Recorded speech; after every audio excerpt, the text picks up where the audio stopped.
Hi all, welcome to the university exam series. Today we are taking a topic of anesthesia, and today in anesthesia we'll be taking a very important unit called as general anesthesia. It's a long unit, it will be covered in multiple videos. So in this video I will be just giving a general protocol of anesthesia which is followed in every hospital by every anesthesiologist. Now, to start with, we have a patient. So, the patient is very anxious regarding operation. So, he has to be given some pre-medications.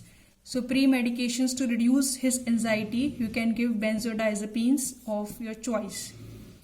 Then, next, it is given a night before the surgery. Then, next day, he goes to the OT table. On OT table, the patient is undergone pre-oxygenation. Why pre-oxygenation? What do you mean by pre-oxygenation? Pre-oxygenation means we have to give patient 100% oxygen. Why is it done so? It is done because we know in the lungs we have air entering, and air has 75% nitrogen and a small part, that is 21% oxygen. So we want this nitrogen to be eliminated from the lungs. So to eliminate approximately 95% of nitrogen, we do this pre-oxygenation process and we fill the lungs with oxygen, so that in the worst scenario, if we are not able to ventilate the patient properly, then he has enough oxygen reservoir and we get enough time to correct our mistakes. So we have to do this pre-oxygenation step. So step 1 was pre-medication to reduce the anxiety. Step 2 on the OT table is done pre-oxygenation with 100% oxygen. Let me erase this. There is some space problem. Then step 3. Step 3 is induction. What is induction? We give a IV inductional agent. For example, you must have heard of a very famous induction agent, that is propofol. So this starts the action within 15 seconds. That much fast it is. So induction process is done.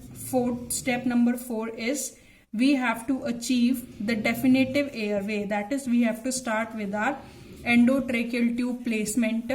So we have to give a smooth muscle relaxant which has a very fast action. So we have in place very famously used suxamethonium.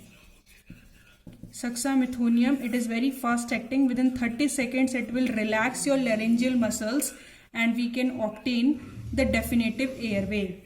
Then after achieving the definitive airway, we go to check the place of our ET tube by capnography. Then you can give the positive pressure ventilation to the patient. This much is done from starting with pre-medication, pre-oxygenation, then to induction by propofol and achieving the definitive airway, and their position is verified.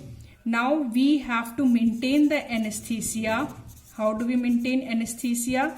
Anesthesia is maintained at 75% nitrous oxide or air plus 25% oxygen plus one of the inhalational agents can be used. The detailing of these will be taught to you in the subsequent lectures. For now, you just remember that anesthesia is maintained with the help of 75% nitrous oxide, 25% oxygen plus one of the inhalational agent and one non-depolarizing muscle relaxant, which is very long acting, so that we can perform the surgery peacefully. Now at the end of the surgery, we want to reverse the effect of this long acting muscle relaxant. So we have to give neostigmine for reversal. Neostigmine is given for reversal. After neostigmine, the patient is at last, I don't know if it is visible, in the last, I am writing it here, the patient is extubated, and this completes our steps, general steps of anesthesia. This is the general protocol of anesthesia. If I summarize, I can just quickly summarize it here. First of all, we pre-medicate the patient to reduce the anxiety with benzodiazepines. Then we do pre-oxygenation with 100% oxygen to eliminate nitrogen. Then we do induction with any IV agent, for example propofol. And then we have to give a laryngeal muscle relaxants, for example suxamethonium. Then we intubate the patient with our ET tube.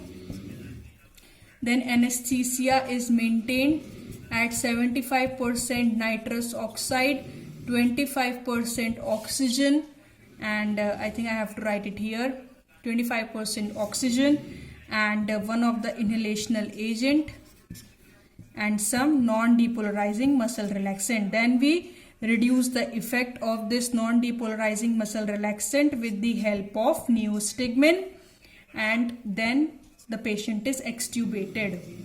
So this is all about general protocol of anesthesia. I hope I was very clear in my video.